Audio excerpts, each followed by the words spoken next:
dari lantai 2 kantor Diskominfo Provinsi Kalimantan Selatan, Jalan Dharma Praja 2 Kota Banjarbaru.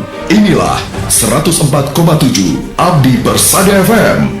Bergerak untuk Banua. Facebook Abdi Persada FM. Email redaksi.apfm@gmail.com. Instagram radio_Abdi Persada FM. Website www.abdipersadafm.co.id. Telepon 0511 477 3038. SMS dan WA 0811 511 1047. Abdi Persada FM. Bergerak untuk Banua.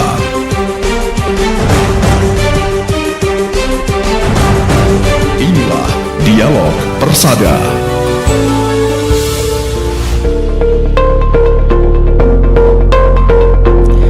104,7 Abdi Persada FM bergerak untuk Banua. Sudah berbuat baik apakah Anda hari ini?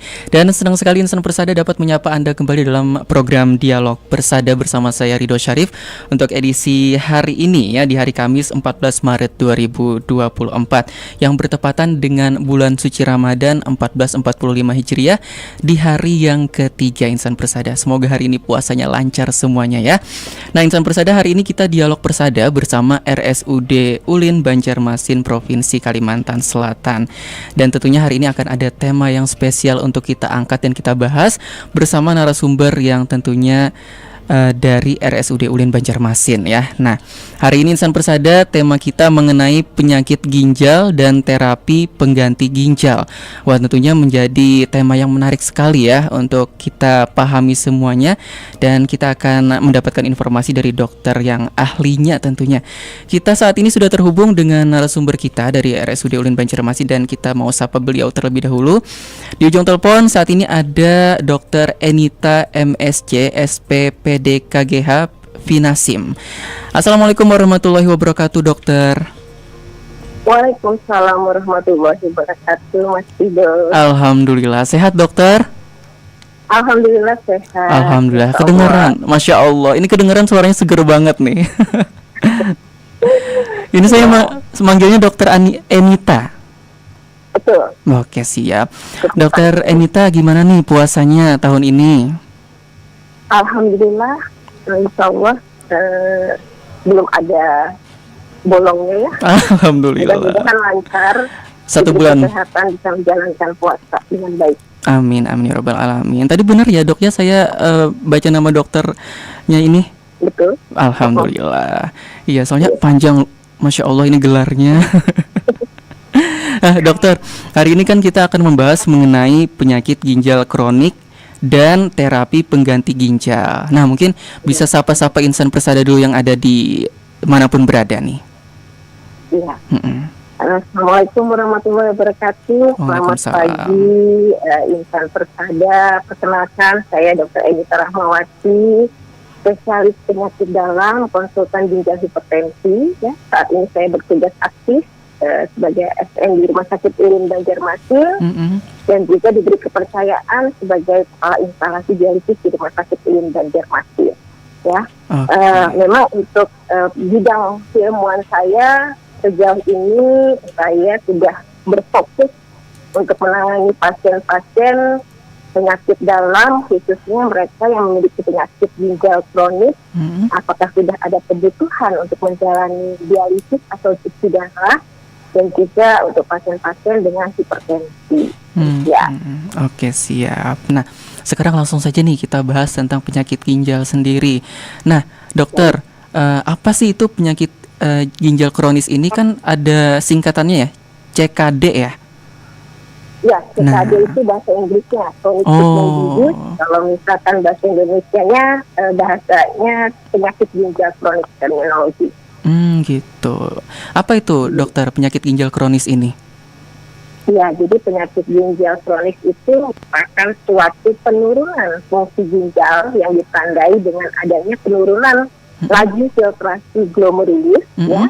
Itu yang bisa kita nilai berdasarkan pemeriksaan kreatinin, nanti dikalkulasi dapat angkanya dengan atau tanpa adanya kelainan struktur ataupun anatomi daripada ginjal, dan berlangsungnya sudah lebih daripada 3 bulan. Itu definisi daripada penyakit ginjal kronik. Karena memang kalau kita bicara soal gangguan fungsi ginjal itu ada yang sifatnya akut, ada yang sifatnya kronik. Gitu. Ada yang Ya, akut? ada yang kronik. Nah, jadi batasan waktunya, kalau akut itu gangguan ginjal yang biasanya terjadi sekunder akibat penyakit atau kondisi lain dan berlangsungnya itu kurang dari 7 hari. Umumnya kalau gangguan ginjal akut ini sifatnya reversible dan dia dapat kembali menjadi normal atau ke kondisi ginjal modalitas awalnya. Akan tetapi pada kondisi yang kronik tidak demikian. Gitu. Oh, jadi dia kayak bisa kumat-kumatan seperti itu ya, dokter? Bukan kumat-kumatan. Jadi kalau akut itu contohnya ya, contohnya pada saat kita mengalami dehidrasi yang berat karena satu diare, ya, kekurangan cairan di dalam tubuh, maka kita bisa saja mengalami yang disebut sebagai gangguan ginjal akut. Nah, pada saat itu akan didapati penurunan produksi urin, peningkatan kadar kreatinin yang menunjukkan bahwa fungsi ginjal kita menurun. Tapi sesudah dilakukan rehidrasi cairan, maka fungsi ginjalnya akan kembali seperti sedia kala sebelum dia mengalami kondisi dehidrasi tadi. Nah, waktunya kurang dari 7 hari. Nah, kalau kronik tadi, dia tidak memungkinkan untuk kembali ke modalitas awal atau kembali menjadi normal, demikian. Karena dia sudah kronis gitu ya? Betul, jadi sudah terjadi suatu kondisi yang permanen pada kerusakan ginjalnya. Dan waktunya itu sudah berlangsung lebih dari 3 bulan. Jadi memang pada kondisi-kondisi penyakit ginjal, kecepatan dan ketepatan penanganan itu sangat menentukan prognostik untuk perkembangan penyakit ini, apakah memungkinkan untuk menjadi baik atau justru dia akan potensi berkembang menjadi kronik. Oh, dari penyakit ginjal ke penyakit ginjal kronis. Betul. Waduh. Jadi orang yang sudah pernah mengalami gangguan ginjal akut, kalau tidak diatasi secara tepat dan cepat, potensi di waktu yang mendatang dia akan berkembang menjadi penyakit ginjal kronik dan bahkan menjadi satu resiko untuk terjadinya gagal ginjal yang tidak. Aduh, nauzubillah min dzalik ya dokter ya. Iya, betul. Nah, sebabnya biasanya kalau kita untuk akut itu sangat kejar-kejar waktu penanganannya. Ada tanda-tandanya nggak, Dok? Misalkan seseorang itu sudah ada, misalkan tanda-tandanya udah mulai jangan-jangan penyakit ginjal nih, ada nggak? Oke. Kalau kita bicara soal tanda-tanda berarti deteksi. Deteksi dini bahwa adanya kemungkinan suatu kondisi gangguan pada ginjal kita. Yang pertama dulu ada yang paling mungkin ada dengan cara melihat warna urin. Ya, karena kalau untuk menilai ada tidaknya dehidrasi itu cukup dari melihat warnanya. Semakin bening dan semakin jernih warna urin menunjukkan bahwa status volume atau cairan tubuh seseorang itu baik.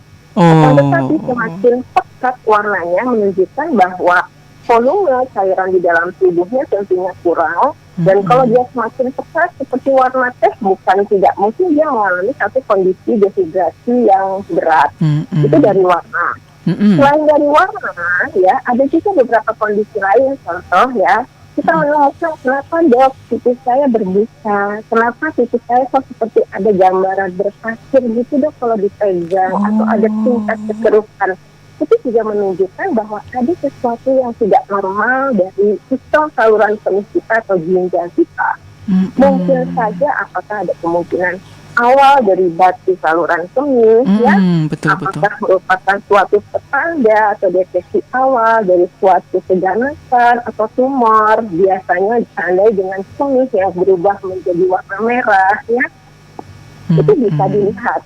Nah, kalau secara laboratorium nanti ada pemeriksaan urinalisis yang akan dengan pasti memberikan gambaran apakah dari urin tersebut kekentalannya cukup, berat jenisnya baik, ada komponen-komponen yang terdeteksi ya seperti protein, kemudian sel darah, kristal asam urat atau kristal oksalat atau kristal kalsium. Nah, ini merupakan suatu parameter yang menunjukkan bahwa ginjal kita itu tidak baik kondisinya atau tidak normal. Maka harus segera dikonsultasikan ke dokter jika didapati kondisi yang demikian. Betul. Nah, itu kalau kita lihat dari urin tadi ya dokter ya. Dan kita lihat dari warna tadi, terus juga ada kata dokter itu berbusa atau mungkin ada sesuatu hal yang membuat kita harus memeriksakan diri gitu, deteksi dini mengenai ginjal ini. Nah, kalau dari kondisi fisiknya dokter, mungkin orang itu merasa lelah atau pusing, apakah ada tanda-tanda seperti demikian? Oke. Jadi sebenarnya kalau kita bicara soal penyakit ginjal kronis ya, itu ada tahapannya. Oh, ada tahapannya. Yang dinilai ada tahapannya ya. Jadi dia ada tahap 1, tahap 2, tahap 3A, 3B, 4 dan 5. Waduh, panjang banget. Ya. Jadi klasifikasi tahapan ini itu dinilai berdasarkan kemampuan filtrasi glomerulus yang kita dapat angkanya dari pemeriksaan kadar kreatinin darah ya. Itu sebabnya kalau kita mau melakukan screening apakah fungsi ginjal kita ini baik atau tidak, kita melakukan pemeriksaan urinalisis dan juga melakukan pemeriksaan laboratorium darah seperti urium dan kreatinin. Nah, pada tahap-tahap awal, di tahap 1, tahap 2, umumnya penyakit ginjal kronis ini tidak bergejala. Ya. Jadi pasien itu tidak akan atau jarang sekali datang di tahap 1 dan kedua, kecuali mereka yang memang rutin melakukan medical check up atau mereka yang memang sudah memiliki satu faktor risiko penyakit seperti darah tinggi, kencing manis, kolesterol, ya. Artinya atas inisiatif tersebut mereka lalu memeriksakan laboratoriumnya, memeriksakan fungsi ginjalnya dan baru artinya ketahuan ada penurunan daripada fungsi ginjalnya, ada terdeteksi protein dari kemihnya, ada terdeteksi sel darah dari kemihnya. Umumnya di sini mereka tetap tidak menunjukkan gejala yang nyata, ya, asimptomatik istilahnya.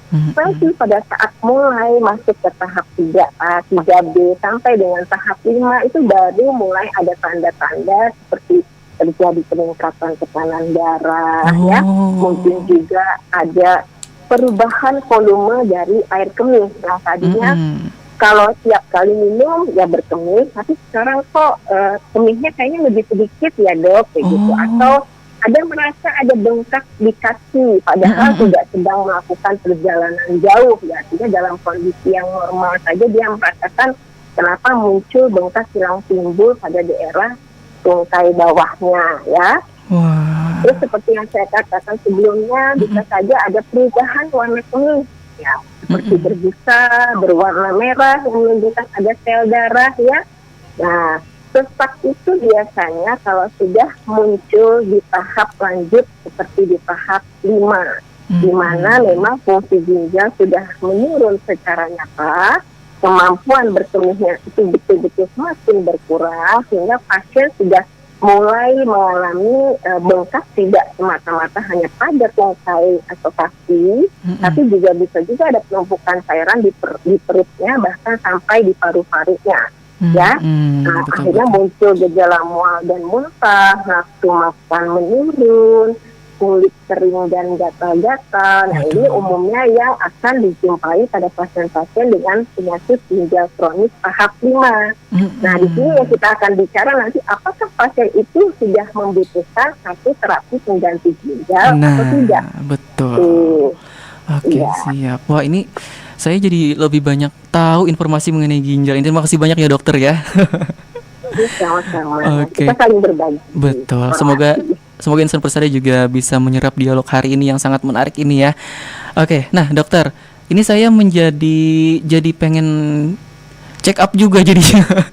Karena saya ada riwayat itu tensi. Nah, itu dari faktor keturunan. Nah, kalau tadi kan dokter bilang tuh ada darah tinggi, ada kencing manis, ada kolesterol. Nah, saat pemeriksaan lalu memeriksakan juga mengenai penyakit ginjal ini. Apakah penyakit ginjal ini ada hubungannya juga dengan penyakit-penyakit lain ini pada dasarnya, dokter? Ya, baik. Kalau kita bicara mengenai penyakit ginjal kronis, ya tentunya ini adalah satu proses penyakit yang umumnya adalah penyakit komplikasi. Komplikasi dari penyakit apa saja. Nah, jadi kalau bicara soal kelainan ginjal yang primer yang memang dia sumber utama kerusakan yang murni dari ginjal, biasanya itu pada usia anak. Maaf, ya. Kalau pada usia dewasa itu biasanya umumnya merupakan komplikasi dari penyakit kronik lainnya. Contohnya tadi seperti yang Mas juga sampaikan, hipertensi. Ya. Hipertensi yang tidak terkontrol dengan baik itu merupakan cikal bakal untuk berkembang menjadi satu penyakit ginjal kronik, karena kita tahu bahwa tekanan darah yang tinggi itu akan menyebabkan tekanan di intraglomerulis atau di ginjal itu menjadi tinggi juga. Ya, akhirnya pada suatu waktu dia akan menimbulkan suatu kerusakan pada ginjalnya. Terus penyakit yang lain adalah diabetes mellitus atau kencing manis. Nah, diabetes mellitus yang juga tidak terkendali dengan baik pada satu waktu itu akan menimbulkan satu mekanisme kerusakan di ginjal berupa kebocoran protein, ya, yang mana nanti kalau kebocoran protein ini dibiarkan saja, tidak ditangani secara berkelanjutan, maka ini akan terus merusak ginjalnya dan dia akan berkembang menjadi suatu penyakit ginjal kronik yang bahkan sampai membutuhkan cuci darah. Karena penyakit ginjal di mana ada kebocoran protein, potensi untuk mengalami penurunan kemampuan berkemih yang signifikan. Jadi bengkak-bengkak di tubuh pasien itu biasanya akan menjadi satu keluhan utama pasien berobat ke dokter. Ya. Siap. Terus penyebab yang lain adanya batu saluran kemih, mau batu di ginjal, mau batu di ureter, mau batu di kandung kemih, ya. Itu yang istilahnya batu ginjal ya? Kenapa? Yang istilahnya batu ginjal itu ya, dokter? Ya, betul. Istilahnya batu ginjal itu juga kalau misalkan tidak cepat ditangani, maka dia akan merusak daripada sel-sel di ginjal dan akhirnya menimbulkan satu kerusakan yang permanen. Mungkin pada saat seseorang itu terdeteksi batu saluran kemih, bisa saja secara fungsi urium kreatininnya dilihat masih normal, akan tetapi dari pemeriksaan urin atau kemihnya kita sudah dapat melihat banyak komponen-komponen yang terdeteksi yang mestinya tidak boleh ada, seperti eritrosit, ya, sedimen kemudian ada protein, itu sudah menunjukkan satu kebocoran. Dan kalau ini berlangsung lebih dari 3 bulan, maka dia sudah masuk dalam kelompok kategori penyakit ginjal kronik juga. Maka dalam perkembangannya dia bisa saja akan sampai ke tahap 5 yang sampai perlu terapi pengganti ginjal. Nah, itu ya. Nah, dokter, kalau yang ada teman saya itu orang tuanya terkena penyakit batu ginjal ini, terus dia bilang itu dilakukan beberapa kali operasi, dokter. Nah, apakah operasi tersebut harus dilakukan atau ada langkah-langkah lain agar tidak dilakukan operasi? Ada pertanyaan seperti itu. Oke. Jadi kalau untuk batu ginjal itu bervariasi. Jadi begini, kita kan tahu bahwa organ ginjal kita itu secara anatomi alamiahnya itu adalah diciptakan 2, ya. Betul. Dia terletak pada dinding belakang daripada rongga perut. Dan hebatnya organ ginjal itu sebenarnya, meskipun satu ginjal itu mengalami kerusakan, apabila satu organ ginjal yang lain masih dalam kondisi yang normal atau sehat, maka dia dapat membackup atau menggantikan fungsi ginjal lain yang rusak tadi. Ya, jadi faktanya bahwa seorang individu itu masih dapat hidup normal dengan satu ginjal yang berfungsi dengan baik. Nah, pada kasus batu ginjal, ya, itu biasanya kita lihat apakah ginjalnya ini, batunya ini tadi mengenai atau terdapat pada 2 ginjalnya atau hanya pada satu sisi saja. Umumnya apabila dia terdapat pada satu sisi saja, berarti fungsi yang satunya akan di-backup oleh ginjal yang masih sehat. Untuk intervensi atau tindakan batu ini tergantung lagi daripada ukuran batunya. Nah, umumnya ukuran batu yang masih kecil, ya, di bawah 2,5 cm itu masih mungkin untuk diupayakan dengan menggunakan obat-obatan. Akan tetapi kalau jumlahnya cukup banyak, biasanya kita sudah menyerahkan ke dokter bedah urologi untuk dilakukan intervensi lebih lanjut ya. Nah, intervensi lebih lanjut dari dokter bedah urologi itu sebenarnya tidak semuanya merupakan mekanisme operasi atau pembedahan. Jadi ada metode lain ya yang saya tahu itu seperti SWL ya.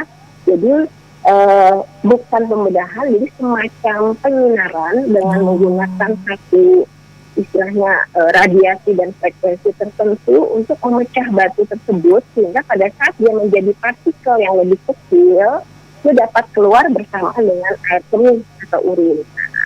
Jadi pertimbangan tindakan itu tadi apa yang menjadi pilihannya tentu saja dilihat dari seberapa besar ukuran batu tersebut dan lokasinya di baik. Itu apa juga tuh penyebabnya dokter hingga akhirnya terjadinya pembatuan batu itu dokter? Batu ginjal yang kita ketahui selama ini penyebabnya itu adalah bisa berasal dari kalsium oksalat ya, bisa berasal dari kristal asam urat. Nah, jadi kalau jadi kalau misalkan sudah memiliki batas asam urat yang tinggi, ditambah adanya faktor risiko yang lain, contohnya obesitas, kemudian hipertensi atau diabetes mellitus, maka kadar asam urat yang tinggi ini harus dikendalikan agar tidak tinggi kadarnya di dalam tubuh kita. Terus yang kedua adalah konsumsi air putih yang cukup. Nah, karena apa? Karena kita tahu bahwa proses pembentukan batu itu tidak langsung jadi dalam bentuk ukuran 1 cm, setengah centimeter, 2,5 cm, tidak. Tapi dia berasal dari endapan partikel-partikel kecil dulu, yang mana apabila zat pelarutnya yaitu air, ya, kalau kita minumnya kurang, maka partikel kristal-kristal ini mudah sekali untuk mengendap di ginjal kita. Dan kalau ini terus-terusan tidak dilarutkan, ya, karena konsumsi air putih yang kurang, maka dia akan potensi untuk menjadi batu yang lebih besar. Akan tetapi apabila konsumsi air putih kita cukup minimal 2 liter per hari sampai 2,5 liter per hari, maka kristal-kristal yang tadi sifatnya masih berupa partikel yang ukurannya bahkan belum mencapai 1 mililiter tadi, itu bisa keluar bersamaan melalui air kemih. Urin tadi. Iya, betul. Jadi sebenarnya penyebabnya adalah kemungkinan besar asam urat, ya, bisa juga berupa batu kalsium oksalat. Nah, hindari juga kalau memang tidak ada indikasi yang jelas atau yang tepat untuk mengkonsumsi suplementasi tinggi kalsium, ya. Kalaupun artinya ada satu indikasi tertentu, ya, misalkan karena satu penyakit atau satu pengobatan tertentu sehingga dia harus mengkonsumsi suplementasi yang mengandung kalsium, pastikan bahwa asupan cairannya itu juga cukup sehari-hari. Tujuannya adalah jangan sampai terjadi pengendapan atau kelebihan kadar kalsium dalam tubuh. Untuk mengetahui apakah sebenarnya kadar kalsium kita cukup atau tidak, kadar vitamin D kita cukup atau tidak, itu sebenarnya bisa dibuktikan dengan pemeriksaan laboratorium juga. Dan di Banjarmasin kita tahu bahwa itu sudah bisa dikerjakan semua, ya. Jadi laboratorium yang tersedia itu sudah mumpuni untuk melakukan pemeriksaan itu. Oke, siap. Oke, dokter, ini masih banyak sekali pertanyaan yang ingin saya tanyakan. Tapi kita break sejenak dulu ya, dokter ya. Nah, oke. Jadi buat insan bersada juga yang mungkin memiliki pertanyaan seputar ginjal ini, ya, dengan tema kita hari ini penyakit ginjal kronik dan terapi pengganti ginjal. Nah, kita belum ngomongin terapinya nih setelah ini ya, insan bersada ya. Nah, buat Anda yang mau bertanya bersama kami, bisa di YouTube kami yang bisa Anda saksikan juga di Abdi Persada FM channel, dan juga ini kayak biasanya di Instagram ya, di media sosial di media sosial RSUD Ulin Banjarmasin biasanya juga live ya. Jadi insan bersada juga bisa menonton di sana, dan juga Insan Persada bisa mendengarkan kami via streaming di www.abdipersadafm.co.id, dan juga Insan Persada bisa mendownload aplikasi Abdi Persada FM di Play Store. Dan Insan Persada yang mau bertanya di 0811-511-1047 nanti di SMS maupun di WhatsApp ya. Dan tentunya juga di YouTube kita. Dan kita break sejenak, tetap bersama kami di 104,7 Abdi Persada FM, bergerak untuk Banua. Siapa bilang narkoba menyelesaikan masalah? Justru sebaliknya, narkobalah yang menjadi penyebab masalah. Saya Haji Sabirinur, Gubernur Kalimantan Selatan, mengimbau kepada masyarakat Kalimantan Selatan jangan menggunakan narkoba, karena narkoba membuat Anda lemah dan membuat masa depan Anda musnah. Dipersembahkan oleh 104,7 Abdi Persada FM.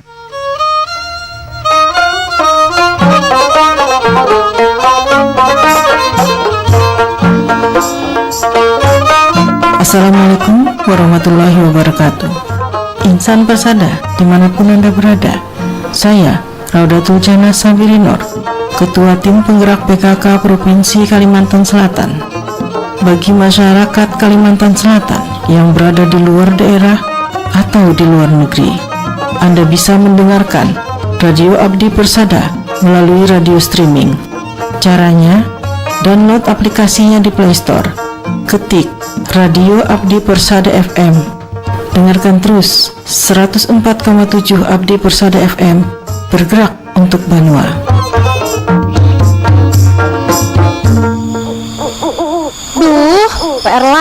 PR lagi. Siapa sih penemu PR ini? Mana matematika lagi? FX Duh, kok pensilnya patah? Ini juga siapa sih penemu pensil? Makan dulu deh. Nasi goreng Mang Cecep. Enak nih pas lagi sebel-sebel gini. Asal-usul nasi goreng. Apa ya? Kok bisa sih bikin lagi gini? Daripada makin lapar karena banyak pertanyaan, mending langsung ikuti Cakrawala Persada setiap Senin sampai Jumat jam 11 siang. Hanya di Abdi Persada 104,7 FM, bergerak untuk Banua.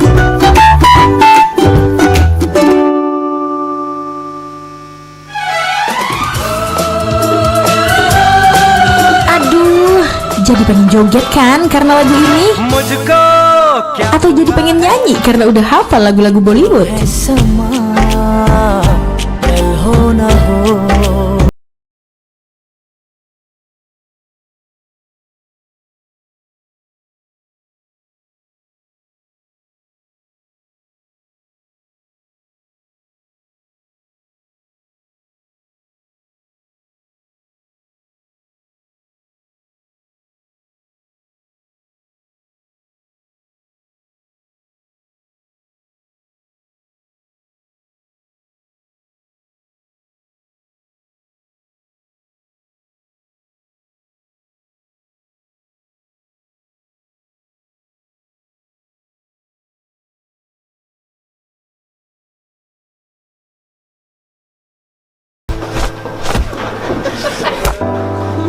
Bullying atau perundungan adalah suatu tindakan negatif di mana tindakan tersebut sengaja dilakukan dengan tujuan untuk memojokkan dengan nada merendahkan, mengolok-olok, membuat seseorang merasa tidak nyaman hingga melakukan kekerasan fisik. Anak-anak yang menjadi korban bullying bisa mengalami depresi, menjadi murung, takut dan cemas, prestasi menurun, dan tidak ada gairah hidup. Kasus bullying yang terjadi mengingatkan kita akan pentingnya moral. Cegah bullying dengan menanamkan rasa percaya diri, menanamkan empati dan rasa simpati, berani melaporkan tindakan bullying kepada orang tua, guru, atau aparat hukum. Ayo, lawan bersama tindakan bullying. Stop bullying. Pesan ini disampaikan oleh Abdi Persada 104,7 FM, bergerak untuk Banua. Bulan Ramadan 1445 Hijriah dengan penuh sukacita. Ikuti Persada Sahur setiap Senin sampai Jumat jam 2 hingga 4 dini hari. Telepon di 0811 511 1047.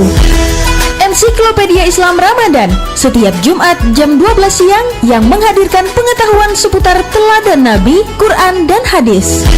Banyak hal menarik tentang Ramadan di Serba-Serbi Ramadan setiap Sabtu dan Minggu jam 3 sore. Dapatkan informasi dan tips puasa saat Ramadan di Kotak Intips Spesial Ramadan setiap Minggu jam 4 sore. Jangan lewatkan juga Cakrawala Ramadan setiap Senin sampai dengan Jumat jam 11 siang untuk mendapatkan informasi unik seputar Ramadan. Sucikan hati, damaikan jiwa menyambut bulan yang penuh berkah. Program spesial Ramadan dipersembahkan oleh Abdi Persada 104,7 FM bergerak untuk Banua.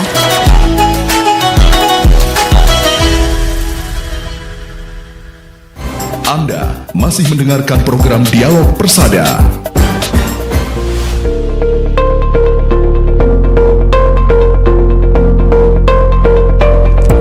104,7 Abdi Persada FM bergerak untuk Banua Insan Persada. Kita kembali lagi dalam program Dialog Persada bersama RSUD Ulin Banjarmasin, Provinsi Kalimantan Selatan, dengan tema kita hari ini penyakit ginjal kronik dan terapi pengganti ginjal. Dan di ujung telepon kita sudah kembali ya terhubung dengan Dr. Enita. Dr. Enita MSc SPPD KGH Finasim. Ya, Dr. Enita. Ya, masih Dok. Oke, siap. Masih semangat ya dokter ya? Masih Dok. Oke. Nah, mau edukasi saya selalu siap. Oke, mantap.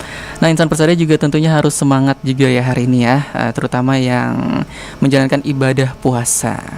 Nah, Insan Persada, kita tadi sudah membahas tentang penyakit ginjal kronik dan terapi pengganti ginjal ini.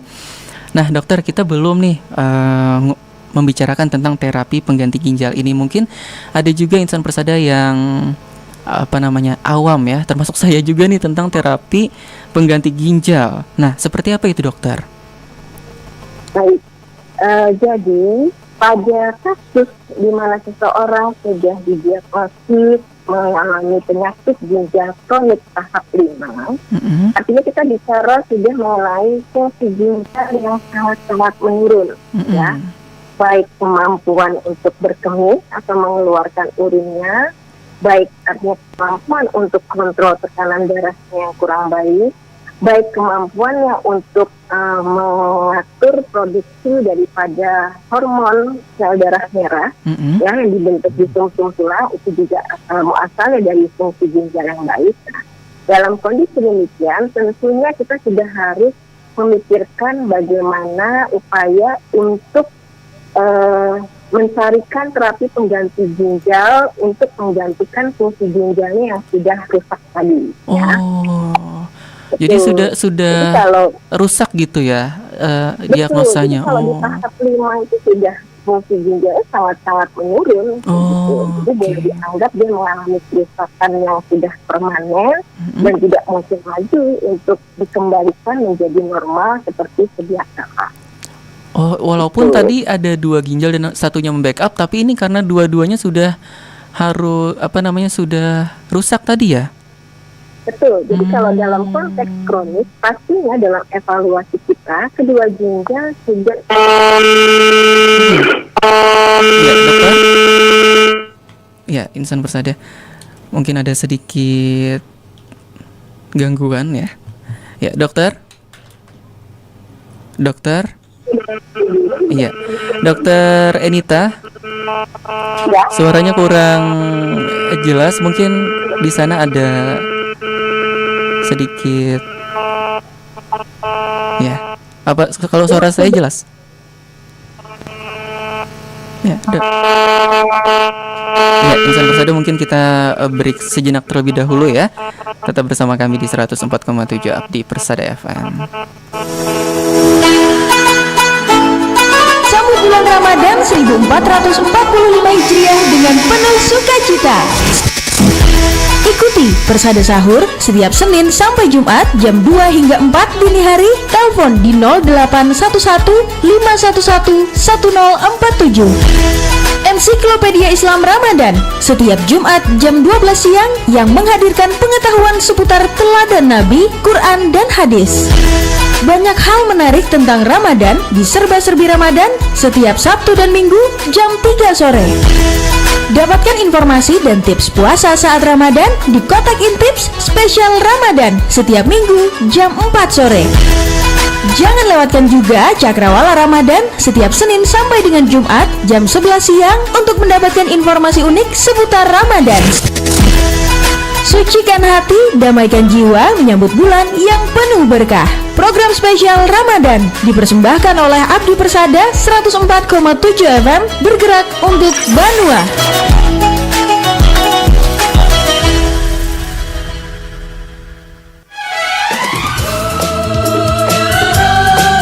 Aduh, jadi pengen joget kan karena lagu ini? Atau jadi pengen nyanyi karena udah hafal lagu-lagu Bollywood?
Akan menyebabkan banjir dan penyebaran penyakit menular. Belum lagi sampah plastik yang sangat tidak ramah lingkungan karena memerlukan ribuan tahun untuk dapat terurai.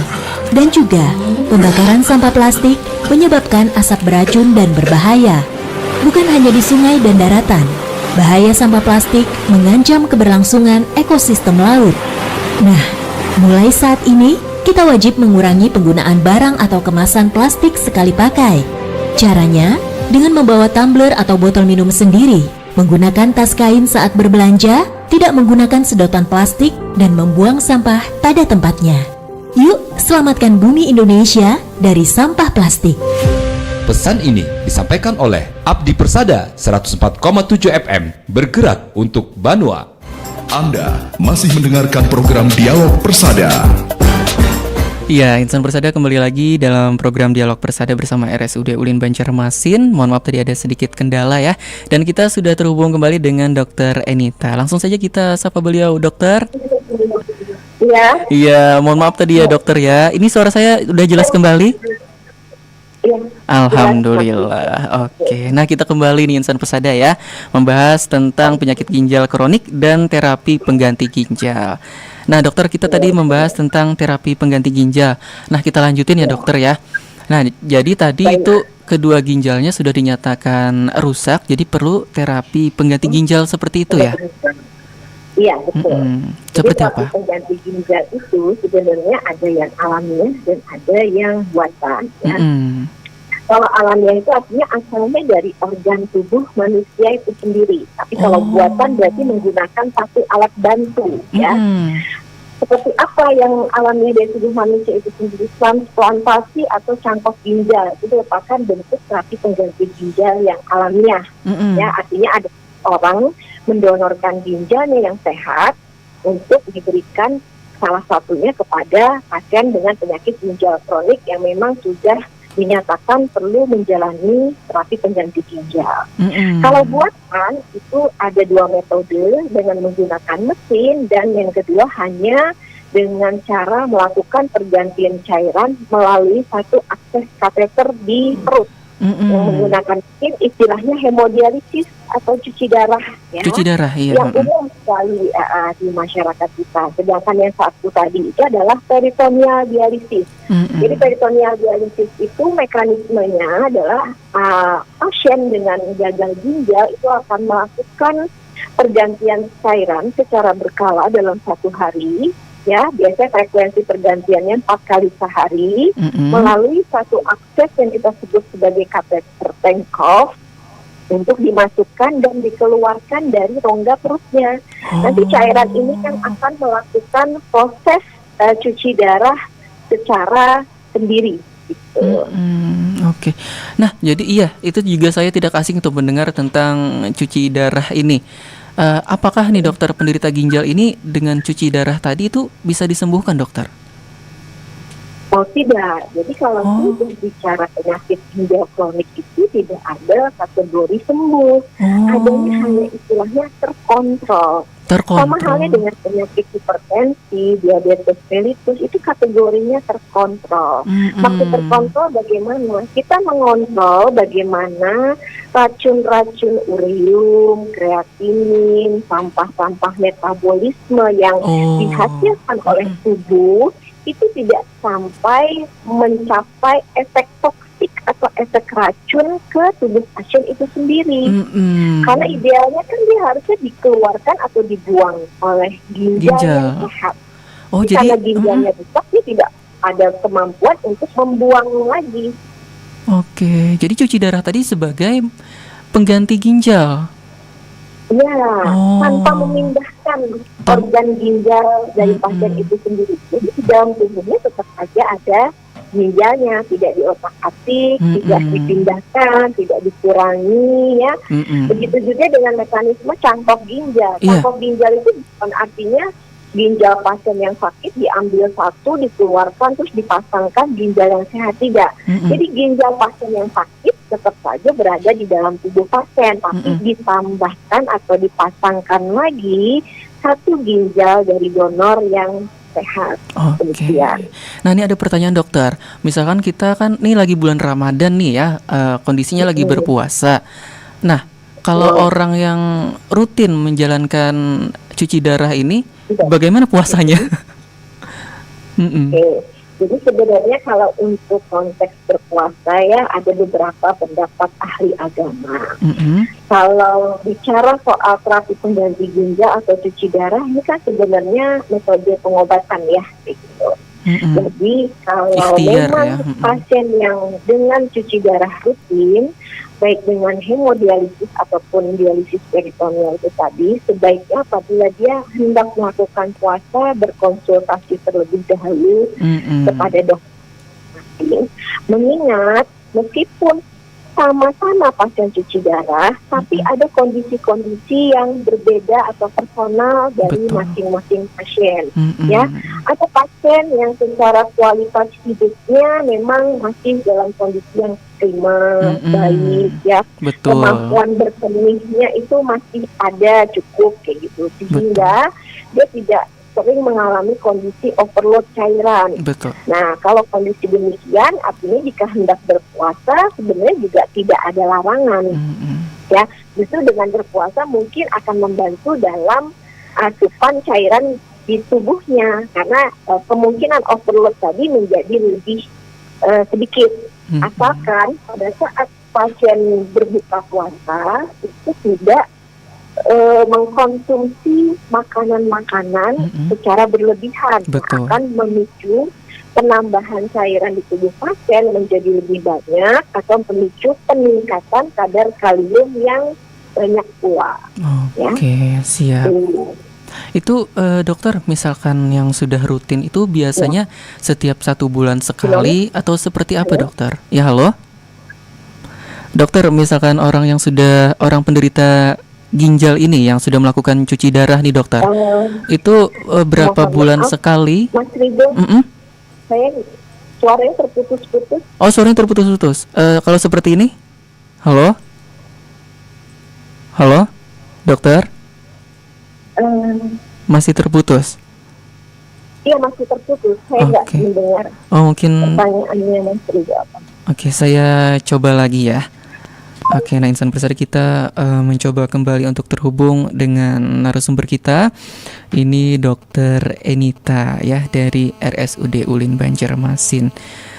Dan hari ini tentunya kita masih membicarakan tentang penyakit ginjal kronik dan terapi pengganti ginjal ya Insan Persada. Tadi mungkin ada sedikit kendala juga, suara saya terputus-putus.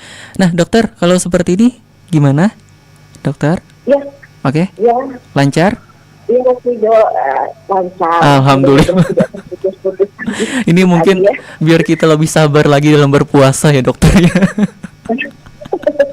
Ya mungkin juga sih ya, karena kan ini live langsung. Iya. Ya, mungkin nanti semoga dokter bisa langsung datang ke studio nih, amin. Amin, mudah-mudahan bulan waktu Oke, ya. iya semoga panjang umur, sehat selalu ya dokter ya. Oke, kita lanjut lagi nih dokter ya. Mengenai tadi kan ini misalkan penderita ginjal nih dokter yang sudah melaksanakan cuci darah rutinan. Itu biasanya cuci darah ini rutinnya itu apakah ada yang setiap bulan sekali atau tergantung pasiennya? Berbeda-beda apa atau seperti apa? Ya, jadi keputusan seorang dokter untuk memberikan pilihan terapi pengganti ginjal pada pasien penyakit ginjal kronik tahap 5 itu tentu saja dilihat berdasarkan kondisi personal masing-masing pasien ya. Daripada kasus-kasus yang memang sudah kondisi ginjalnya sangat-sangat berat atau kita kategorikan sebagai end-stage renal disease atau gagal ginjal tadi, idealnya memang terapi pengganti ginjal atau cuci darah itu dilakukan dalam waktu 8 sampai dengan 10 jam per minggu ya. Jadi sebenarnya bukan hitungan kali ya. Jadi kita lalu membagi jam ini tadi menjadi satu frekuensi dialisis biasanya 2 kali per minggu. Waduh. Gitu. Ya. Idealnya adalah 8 sampai dengan 12 jam per minggu. Kalau di negara-negara barat itu bahkan untuk pemenuhan 12 jam per minggu itu bukan tidak mungkin frekuensinya sampai 3 kali seminggu. Waduh. Ya. Wah, nauzubillah min zalik. Ini berarti harus Insan Persada harus harus menjaga kesehatannya ya dengan sungguh-sungguh ini. Iya betul. Nah dokter, ini juga ada juga nih pertanyaan. Ada anak kecil sudah melakukan cuci darah gitu.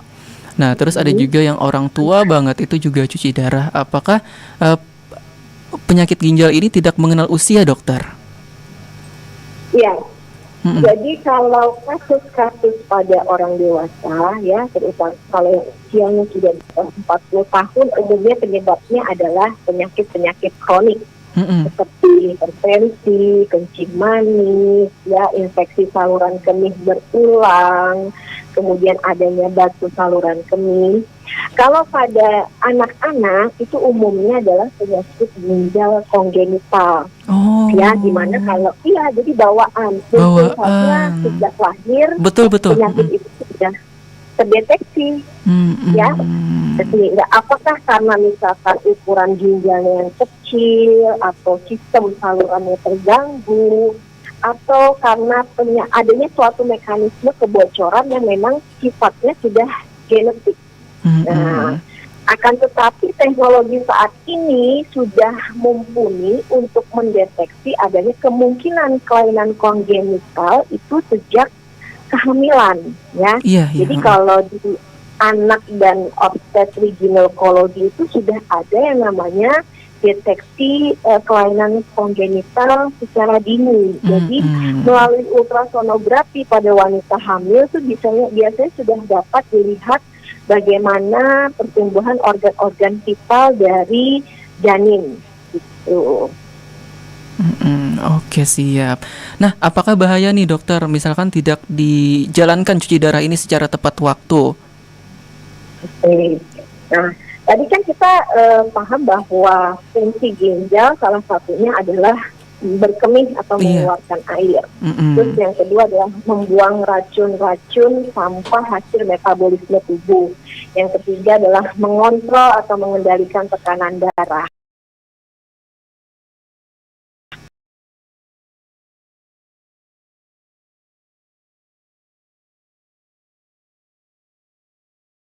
racun-racun hasil metabolisme yang akan menumpuk di dalam tubuh kita. Terus imbas lainnya adalah terjadi penumpukan cairan di dalam tubuh yang akan bermanifestasi sebagai bengkak ya atau udem pada pasien dan kelebihan cairan, dan pada akhirnya akan sulit sekali untuk mengontrol tekanan darahnya. Kalau konsekuensi dari sulit mengontrol tekanan darah, tentunya ada yang disebut sebagai kondisi hipertensi emergensi, yakni tekanan darah yang tinggi sekali dan sulit dikendalikan. Itu bisa menyebabkan satu kejadian stroke. Itu tentunya akan membahayakan penderita itu sendiri. Betul-betul. Terus yang kedua, kalau cairan yang berlebih tadi tidak segera dikeluarkan dari tubuh, yang mana memang dia sudah tidak memiliki kemampuan berkemih, maka minimal pasien selain mengeluhkan bengkak, dia akan mengeluhkan sesak nafas. Dan sesak nafasnya ini tentu saja akan mempengaruhi oksigenasi di organ-organ vital di dalam tubuhnya. Baik. Jadi jangan sampai tidak dijalankan kalau sudah ada analisa tadi ya dokter ya. Betul. Kalau demikian kan nanti akhirnya pasien datang ke rumah sakit sudah dalam kondisi yang berat. Pada saat dia sudah bersedia atau mau untuk melakukan cuci darah, persyaratan untuk dilakukan cuci darahnya menjadi tidak terpenuhi lagi. Apakah akhirnya karena tensinya terlalu tinggi ya, AB-nya yang terlalu rendah, atau pasiennya artinya memang cukup sulit dalam persiapan cuci darahnya. Nah, risiko-risiko demikian kan tentunya akan sulit untuk kita atasi ketimbang pasien yang masih dalam kondisi stabil atau prima ya. Baik, siap. Ini ada pertanyaan dokter, tapi mungkin agak sedikit ekstrim ya. Ini setelah dianalisa tadi dokter, usia harapan hidup sampai seseorang yang sudah terkena penyakit ginjal hingga dengan cuci darah tadi, berapa tahun dokter? Sebenarnya kalau bicara usia harapan hidup bervariasi. Pasien cuci darah yang paling lama yang pernah kami tangani di Rumah Sakit UIN Banjarmasin itu lebih dari 15 tahun itu ada. Ya. Nah, jadi memang kalau bicara soal terapi pengganti ginjal, ya tentunya kita bicara tidak hanya soal kondisi penyakit ginjal kronik saja. Tadi kita bicara juga bahwa ada penyakit hipertensi yang menyertainya, belum lagi ada komplikasi pada organ jantung, adanya suatu bentuk gagal jantung yang menyertai pasien. Bukan tidak mungkin pula pasien memiliki penyakit lain seperti stroke. Nah, usia harapan hidup ini tentunya semakin banyak faktor risiko atau penyakit komorbid yang dimiliki pasien, harapan hidupnya itu menjadi lebih tipis. Sama juga halnya semakin dini inisiasi terapi pengganti ginjal itu dilakukan pada pasien penyakit ginjal kronik, ketimbang dia harus menunggu kondisinya betul-betul berat, ya bengkak, sesak nafas, tentunya outcome-nya akan lebih baik pada mereka yang masih dalam kondisi prima tadi. Betul. Gitu, Oke, siap. Ya, karena kita bisa mempersiapkannya seelektif mungkin. Betul sekali. Karena usia di tangan Allah Subhanahu wa taala ya, dokter ya. Betul. Dokter, sebenarnya kita ini berada di penghujung acara ya, tapi masih ada pertanyaan nih ya, dokter ya, mungkin bisa dijawab singkat saja. Ini ada pertanyaan lagi dari Karina. Kalau pakai teknik perendaman buah-buahan itu apakah dapat mengurangi kadar kalium dalam buah tersebut, dokter? Jadi memang kalium itu termasuk salah satu elektrolit atau sampah yang memang harus dijaga kadarnya di dalam tubuh dalam kondisi normal. Bukan harus rendah ya. Jadi rendah tidak baik, berlebihan juga tidak baik karena dia akan menimbulkan satu gejala-gejala tertentu pada tubuh pasien. Nah, pada kasus-kasus di mana pasien dengan penyakit ginjal kronik atau gagal ginjal yang memiliki kadar kalium tinggi, tentunya tidak dianjurkan untuk mengkonsumsi banyak buah-buahan. Karena kita tahu bahwa buah-buahan, terutama buah-buahan yang berair itu, kadar kaliumnya tinggi. Betul. Dia akan potensi mengalami satu kondisi yang disebut sebagai hiperkalemia. Dan manifestasi hiperkalemia ini bisa dapat menyebabkan gangguan irama jantung dan akhirnya dapat menimbulkan satu kondisi aritmia dan kematian yang mendadak pada pasien-pasien gagal ginjal. Ya, akan tetapi tidak semua, sekali lagi tidak semua pasien yang cuci darah itu harus membatasi asupan buah-buahannya. Sebaiknya dikonsultasikan secara pribadi atau personil terkait dengan kondisi pasien, apa penyebabnya, apakah dia termasuk dalam kategori pasien yang memang harus mengurangi asupan buah-buahannya atau tidak, bagaimana jika hendak berpuasa, bagaimana frekuensi cuci darahnya, ya, apa saja obat-obatan yang perlu dikonsumsi selain daripada menjalani terapi pengganti ginjalnya itu tadi. Baik, terakhir dokter. Nih dari Arkan, Dok mau tanya, kenapa orang-orang yang melakukan cuci darah anggota tubuhnya seperti terbakar atau gosong gitu, dokter? Terus apakah pencegahannya supaya tidak demikian? Jadi sebenarnya kalau bicara komponen sampah di tubuh kita, gitu, makanya Masya Allah ya, Allah itu menciptakan ginjal itu begitu luar biasa. Jadi sebenarnya urium, kreatinin, elektrolit itu hanya sebagian saja dari sampah metabolisme yang harus dibuang melalui ginjal. Banyak komponen-komponen lain di samping itu yang sebenarnya juga harus dijaga kadarnya atau bentuk normal di dalam tubuh.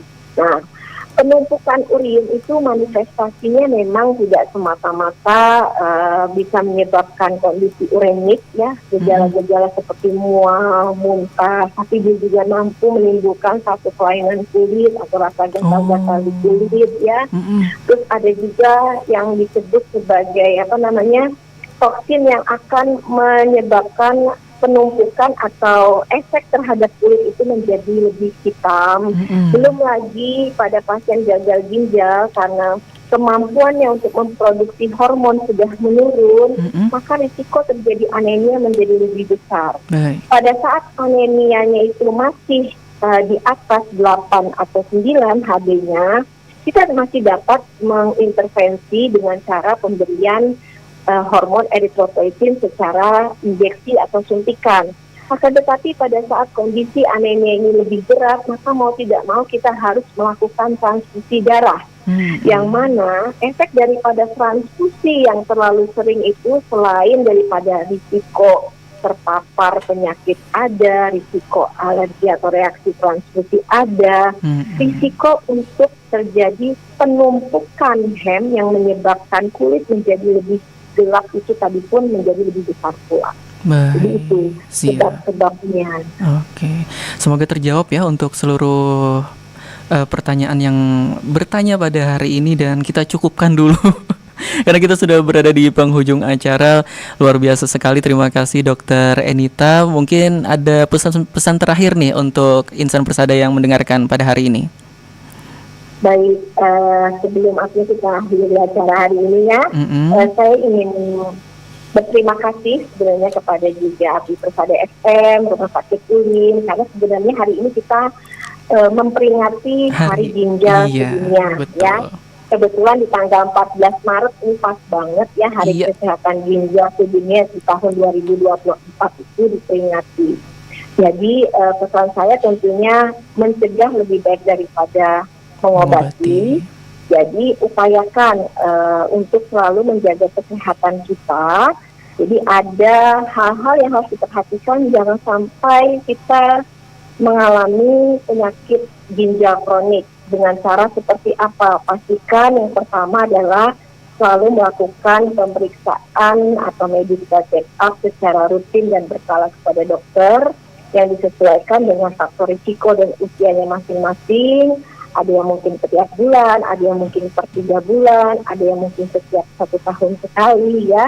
Itu sesuai indikasi. Kemudian yang kedua, jangan lupa menerapkan gaya hidup sehat, ya, dengan berolahraga secara teratur, kemudian makan makanan yang bergizi, mengkonsumsi air putih yang cukup 2 sampai dengan 2,5 liter per hari, serta menghindari rokok dan alkohol.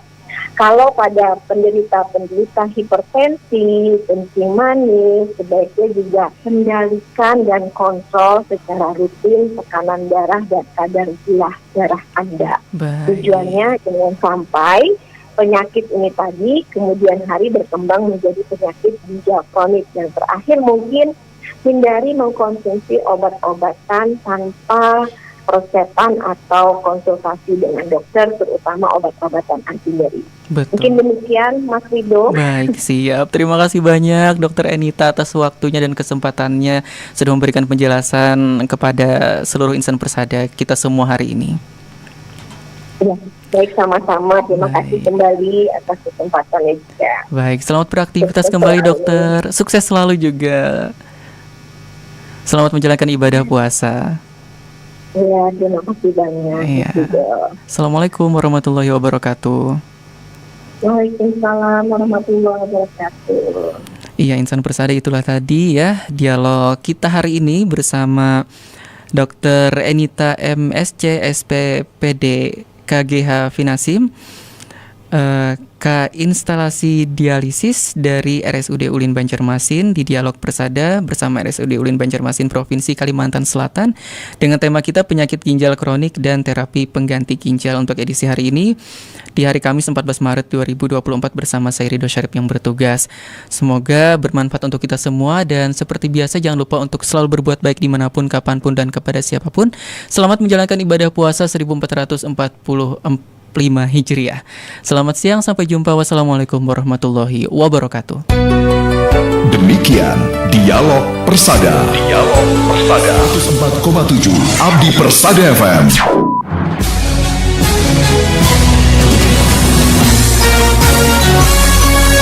Inilah Headline Persada.